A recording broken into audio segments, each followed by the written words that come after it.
Hello friends, मैं सोनम जैन। आप सभी देख रहे हैं एस जे सोनम चैनल पर। आप सभी का स्वागत है। दोस्तों, आज की कहानी है आप मेरी माँ नहीं है। कहानी शुरू करने से पहले कर दीजिए चैनल को सब्सक्राइब, क्योंकि जब भी मैं लेकर आऊँ नई नई कहानियाँ तो आप सभी को पता चल सके। वीडियो को लाइक एंड शेयर करना बिल्कुल नहीं भूलिएगा। इससे मुझे मिलती है नई नई कहानियाँ देखने के लिए प्रेरणा। और कमेंट्स भी ज़रूर किया कीजिएगा कि आपको आज की लिखी हुई कहानी कैसी लगी। तो चलिए कहानी शुरू करते हैं।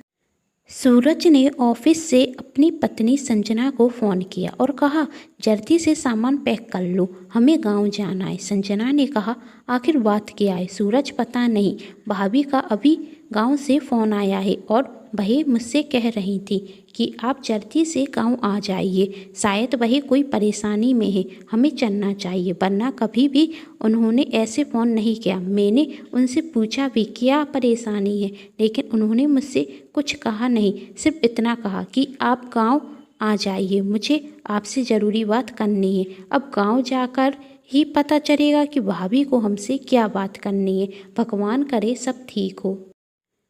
तुम गांव चलने के लिए सामान पैक कर लेना, मैं अभी ऑफिस से घर आता हूँ, फिर हम सीधे गांव चलेंगे। संजना ने कहा, ठीक है सूरज, मैं पैकिंग कर लेती हूँ, तुम आ जाओ। संजना सूरज गांव के लिए निकल जाती और सूरज यही सोच रहा था कि गांव में सब कुछ ठीक हो, कोई परेशानी ना हो, भाभी और गुड़िया अच्छे से हों।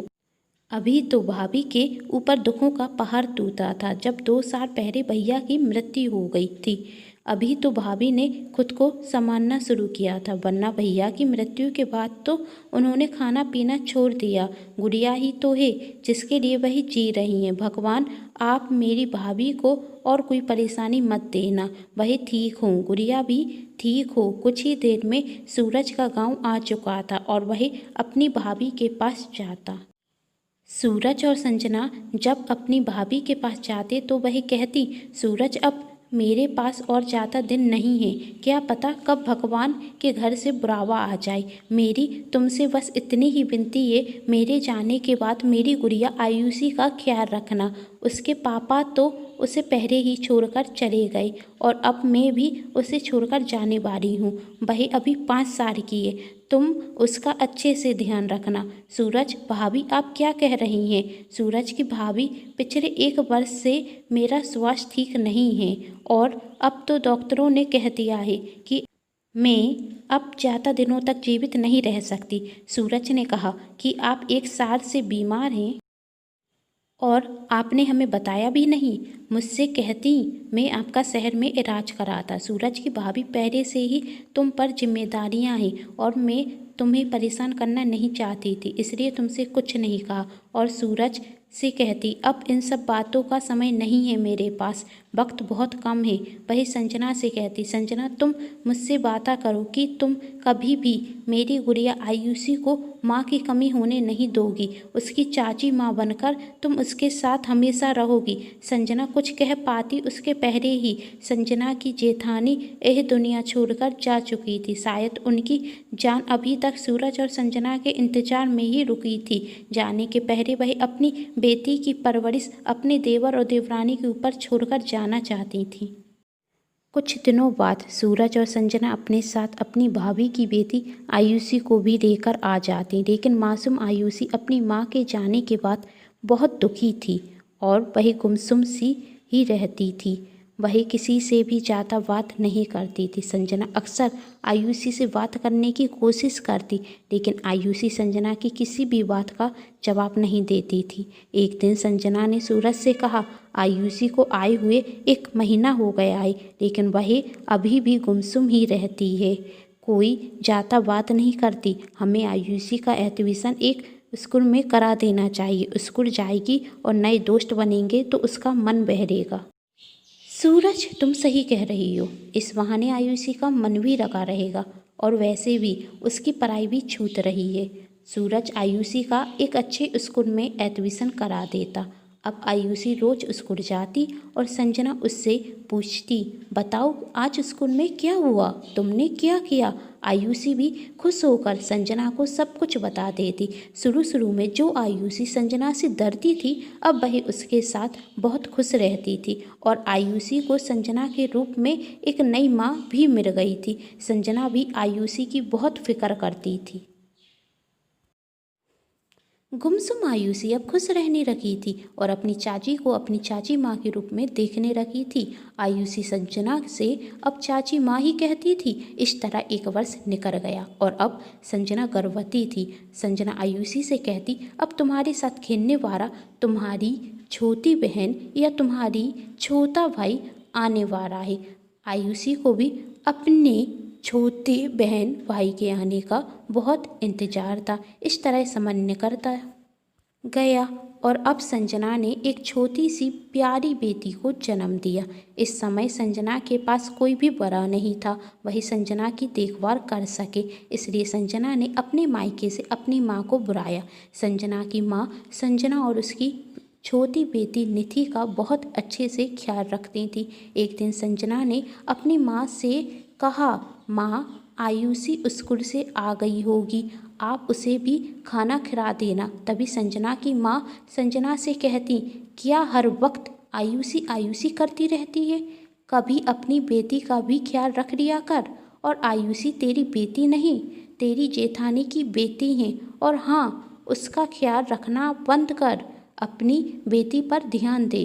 वह तेरी सगी बेटी नहीं है और तू भी उसकी माँ नहीं बन, तू उसकी चाची है और उसकी माँ नहीं बन सकती। यह सब बातें मासूम आयुषी भी सुन रही थी।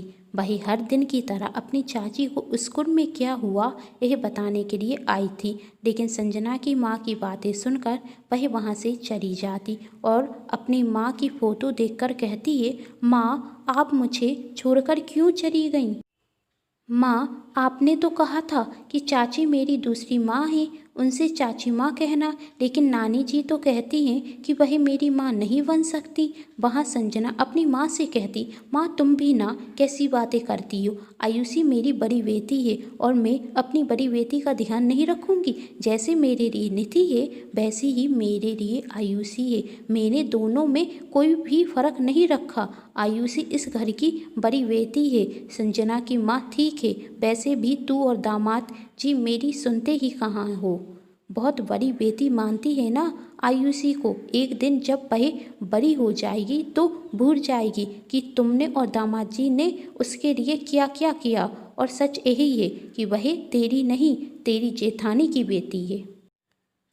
संजना ने कहा, माँ आप भी ना जाने कहाँ की बात कहाँ ले जाती हैं। संजना की माँ ने कहा, तुझे जो दिखाए तू वही करना, और वैसे भी मुझे आए हुए 1 महीना हो गया है और अब मुझे अपने घर पर जाना है, और वैसे भी जिस घर में मेरी नहीं चलती उस घर में रुक कर भी क्या करूँगी, कर जा रही हूँ मैं अपने घर पर। संजना की माँ तो अपने घर पर चली जाती, लेकिन मासूम आयुषी को इस बात का यकीन दिला जाती कि उसकी चाची कभी भी उसकी माँ नहीं बन सकती।